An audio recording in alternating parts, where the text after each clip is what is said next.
Assalamualaikum warahmatullahi wabarakatuh. Selamat siang buat juri dan ibu bapak guru serta tim lawan debat yang saya banggakan. Pada hari ini, perkenalkan saya Astrik Anggraini Satakusuma dari Sekolah SMA Negeri 11 Ambon. Hari ini musik kali ini cukup menarik, yaitu bahwa penerimaan mahasiswa baru hanya didasarkan pada tes talenta bawaan. Parameter setting yang saya pakai kali ini adalah hanya berlaku di Indonesia. Kemudian, sebelum saya masuk pada argumen saya, terlebih dahulu saya akan menjabarkan kata kunci pada mosi hari ini agar kita semua paham apa tujuan dari mosi pada hari ini. Baik, yang pertama adalah penerimaan. Penerimaan adalah proses cara perbuatan atau penyambutan. Kemudian mahasiswa. Mahasiswa adalah orang yang belajar di perguruan tinggi. Kemudian hanya berarti cuma. Dan tes talenta adalah tentang serangkaian tugas yang didesain untuk memberikan penilaian kuantitatif tentang kemampuan atau bakat seseorang. Baik, saya sangat setuju bahwa penerimaan mahasiswa baru hanya didasarkan pada tes talenta. Karena yang pertama, untuk menghindari mahasiswa salah memilih jurusan. Mahasiswa harus memilih jurusan berdasarkan minat atau bakat dari yang ia mau. Karena dunia perkuliahan bukanlah waktu yang singkat, bukan hanya 1-2 tahun atau dalam jenjang SMA atau SMP. Dunia perkuliahan dimulai bisa paling lama dan paling cepat tergantung dari bagaimana minatnya dari mahasiswa tersebut. Paling cepat bisa kita targetkan dalam 3,5 tahun dan paling lambat bisa sampai 5-7 tahun.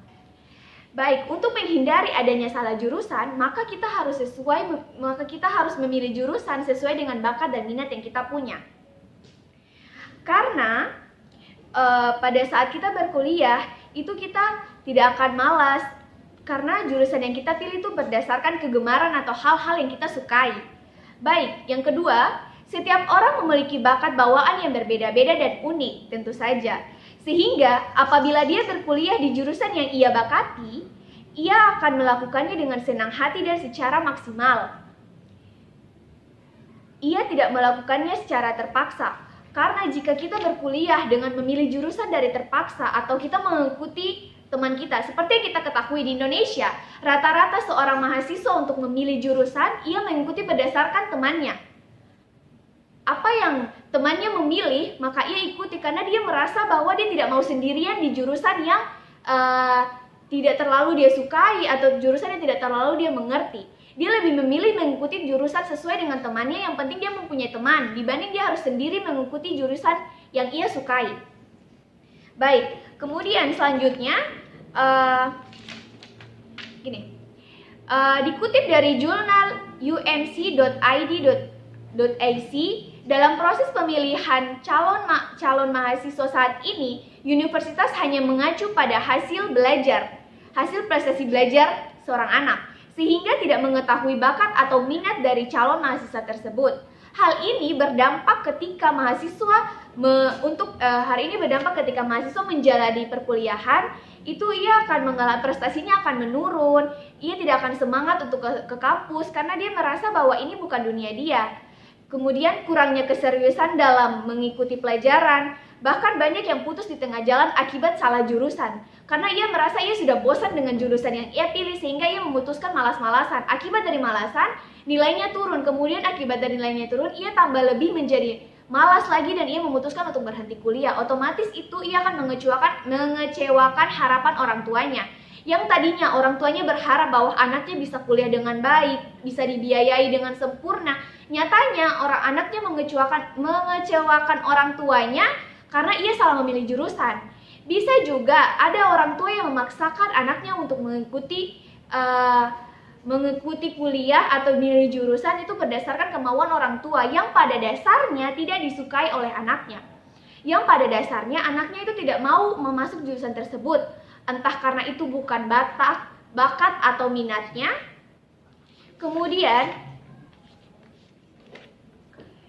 jika seorang anak atau seorang mahasiswa masih bingung dengan bakat atau minat yang ia punya atau yang ia miliki, ia dapat amati dari bagaimana cara ia menyelesaikan aktivitas sehari-hari. Jika ada jika ada aktivitas yang bisa ia lakukan, yang bisa ia selesaikan lebih cepat dibanding temannya, atau yang ia lakukan lebih baik dari temannya, maka di situ bisa jadi bakatnya. Seperti contohnya, saya pribadi, saya merasa bahwa saya pintar di bagian menghitung, maka berarti bakat saya adalah di bagian matematika, di bagian fisika, dan lain-lain. Bahkan teman saya juga mempunyai bakat yang berbeda dengan saya, karena setiap orang tidak memiliki bawaan bakat yang sama, pasti berbeda dan itu unik-unik. Kemudian, kita bisa ambil contoh jika masih ada anak yang bingung dengan bakat yang ia miliki, yaitu kamu bisa menjadi orang yang selalu diandalkan dalam rumah untuk mengobati atau mengetahui fungsi dari sebuah obat. Maka kamu dapat memilih jurusan dokter atau farmasi. Jika kamu ngerasa kamu di bidang atau bakat kamu di dalam suatu hal, jangan pernah ragu untuk mengikutinya terus-menerus karena kamu hebat. Baik, saya sangat setuju dengan adanya penerimaan mahasiswa baru hanya didasarkan pada tes talenta bawaan. Demikian dari penyampaian argumen saya. Terima kasih atas perhatiannya. Assalamualaikum warahmatullahi wabarakatuh. Selamat siang.